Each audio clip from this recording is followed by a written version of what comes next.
UP में कौन बनेगा अखिलेश का उत्तराधिकारी? अखिलेश यादव किसे देंगे नेता प्रतिपक्ष की कुर्सी?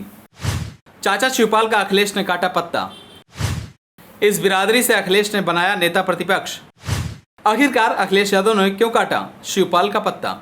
चलिए आपको बताते हैं अखिलेश यादव ने किससे बनाया नेता प्रतिपक्ष। लोकसभा चुनाव में समाजवादी पार्टी के शानदार प्रदर्शन के बाद यूपी में अखिलेश यादव का मनोबल बढ़ गया। इस चुनाव में उनका पिछड़े दलित और अल्पसंख्यक यानी कि पीडीएफ फार्मूला काम कर गया, जिससे समाजवादी पार्टी के खाते में 37 सीटें आई। अब उनकी नजर यूपी विधानसभा उपचुनाव पर टिकी है। इससे पहले उनके सामने विधानसभा में नेता प्रतिपक्ष चुनने की बड़ी चुनौती है। ऐसे में अखिलेश यादव पीडीए के तहत किसी विधायक को विधानसभा में अपना उत्तराधिकारी बना सकते हैं। चर्चा है कि नेता प्रतिपक्ष यादव बिरादरी से नहीं होगा। लोकसभा चुनाव से पहले तक सपा अखिलेश यादव यूपी विधानसभा में नेता प्रतिपक्ष थे। इसके बाद उन्होंने कन्नौज से लोकसभा चुनाव लड़ा और जीत हासिल कर अखिलेश केंद्र की राजनीति में सक्रिय हो गए।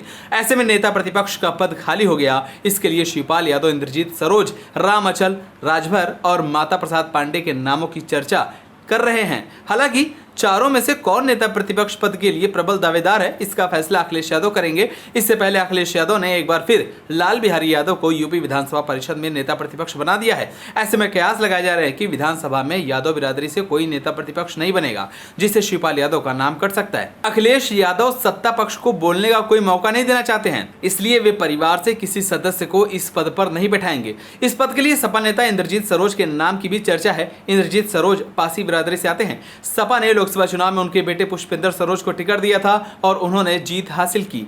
इंद्रजीत सरोज विधानसभा चुनाव से पहले सपा में शामिल हुए थे। ऐसे में अखिलेश यादव उन्हें नेता प्रतिपक्ष बनाकर पार्टी के पुराने नेताओं को नाराज नहीं करना चाहते। सपा सरकार में विधानसभा अध्यक्ष रहे माता प्रसाद पांडे भी नेता प्रतिपक्ष की रेस में हैं। वे सवर्ण वर्ग से आते हैं। ऐसे में अखिलेश यादव पीडीए से बाहर किसी नेता को विरोधी दल का नेता नहीं बनाएंगे, क्योंकि उनके सामने यूपी उपचुनाव है। पूर्वांचल के कई जिलों में अति पिछड़े समाज के तहत राजभर बिरादरी का वोट अच्छा खासा है और उनका चुनाव में भी असर देखने को मिल सकता है। यही वजह है कि लोकसभा चुनाव से पहले बीजेपी ने ओम प्रकाश राजभर को एनडीए में शामिल कर लिया था। इस पर अखिलेश यादव ने राजभर वोटरों को साधने के लिए राम अचल राजभर पर दांव चला था, जिसका असर लोकसभा चुनाव में देखने को मिला था। बसपा की सरकार में राम अचल राजभर 4 बार मंत्री रह चुके हैं। साथ ही उन्होंने बहुजन समाज पार्टी में भी कई अहम जिम्मेदारी निभाई थी।